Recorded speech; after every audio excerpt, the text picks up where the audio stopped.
I'm sinking. Take me to a world of silver. No more heartbreaks, tears, painkillers.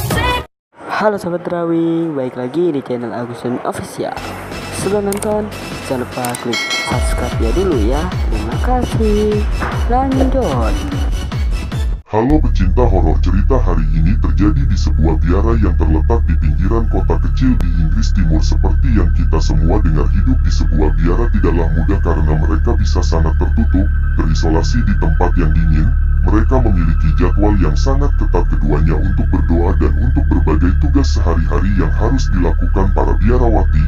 Belum lagi selibat dalam sumpah diam untuk dapat menjalani rutinitas sehari-hari seperti itu. Anda harus memiliki banyak keyakinan serta bergaul dengan baik dengan orang lain. Di sebuah biara adalah kepala biara yang berarti ayah segalanya mulai mengarah ke selatan ketika tiba-tiba kepala biara menghilang. Di tempatnya mereka menemukan catatan yang menjelaskan bahwa dia akan absen selama beberapa hari. Dia dipanggil untuk pertemuan mendesak di lapangan Vatikan sehingga ia harus segera berangkat. Mayor juga menyebutkan bahwa untuk memenuhi fungsinya selama ketidakhadirannya, ia meminta bantuan pengganti.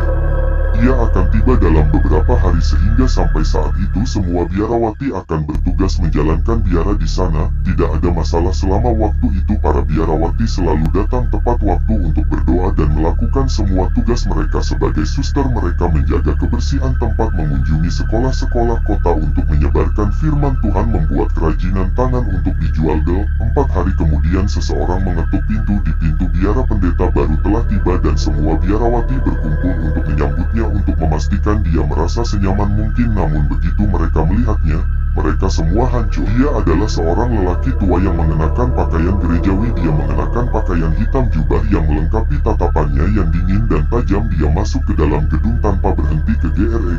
Para biarawati yang menunggunya. Dia kemudian masuk ke kamarnya dan mengunci diri. Dalam perilakunya membuat para biarawati melanggar sumpah diam mereka karena mereka semua bingung dan takut dengan kesan pertama yang dihasilkan pria itu pada mereka. Setelah beberapa saat berbicara satu sama lain, semua biarawati kembali ke kamar masing-masing dan sama seperti setiap hari mereka bangun jam 6 pagi untuk menyanyikan bagian refrainnya untuk misa dan menerima komuni kudus. Pada saat upacara mereka semua memperhatikan bagaimana Abid yang baru melewatkan doa awal. Dia kemudian mengeluarkan dari calis yang diisi dengan cairan kemerahan yang diduga anggur dan kemudian memberikan tawaran minum kepada masing-masing biarawati sambil mengatakan, dia siapa minuman darahku akan hidup di dalam diriku dan aku di dalam dia. 2 jam kemudian semua biarawati terbangun di antara dupa amika salib terbalik. Kepala biara yang memberi mereka darahnya untuk diminum sekarang kulit dan matanya benar-benar merah, memiliki 2 tanduk di kepalanya dan sebuah kejahatan senyum tergambar di wajahnya.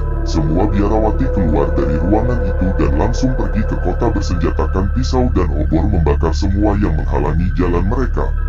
Mereka membunuh semua orang yang mereka lihat dan membawa tubuh mereka ke leter mereka. Pada malam berikutnya seseorang mengetuk pintu. Pintu biara mengatakan dia adalah pengganti biarawati. Membuka pintu dan jeritan kesakitan yang dia keluarkan itu akan terdengar di seluruh kota jika masih ada yang hidup di sana. Kepala biara pengganti yang sebenarnya berakhir dengan HED dari sebuah rumah besar, salib di ruangan yang sama tempat para biarawati berdoa dan minum anggur, dan itulah gambar yang harus disaksikan oleh kepala biara pertama ketika dia kembali dari buatannya di Vatikan. Jika Anda menikmati video ini jangan lupa menyukainya, dan jika Anda ingin melihatnya selengkapnya drama hidupku video berlangganan channel kami. Sampai jumpa di episode berikutnya. Misa dan menerima komuni kudus. Pada saat upacara mereka semua memperhatikan bagaimana Abid yang baru melewatkan doa awal. Dia kemudian mengeluarkan dari calis yang diisi dengan cairan kemerahan yang diduga anggur dan kemudian memberikan tawaran minum kepada masing-masing biarawati sambil mengatakan, dia siapa minuman darahku akan hidup di dalam diriku dan aku di dalam dia. 2 jam kemudian semua biarawati terbangun di antara dupa amika salib terbalik. Kepala biara yang memberi mereka darahnya untuk diminum sekarang kulit dan matanya benar-benar merah, memiliki 2 tanduk di kepalanya dan sebuah kejahatan senyum tergambar di wajahnya.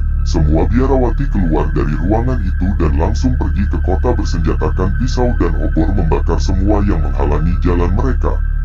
Mereka membunuh semua orang yang mereka lihat dan membawa tubuh mereka ke letter mereka. Pada malam berikutnya seseorang mengetuk pintu. Pintu biara mengatakan dia adalah pengganti biarawati. Membuka pintu dan jeritan kesakitan yang dia keluarkan itu akan terdengar di seluruh kota jika masih ada yang hidup di sana. Kepala biara pengganti yang sebenarnya berakhir dengan HED dari sebuah rumah besar, salib di ruangan yang sama tempat para biarawati berdoa dan minum anggur, dan itulah gambar yang harus disaksikan oleh kepala biara pertama ketika dia kembali dari buatannya di Vatikan. Jika Anda menikmati video ini jangan lupa menyukainya, dan jika Anda ingin melihatnya selengkapnya drama hidupku video berlangganan channel kami. Sampai jumpa di episode berikutnya.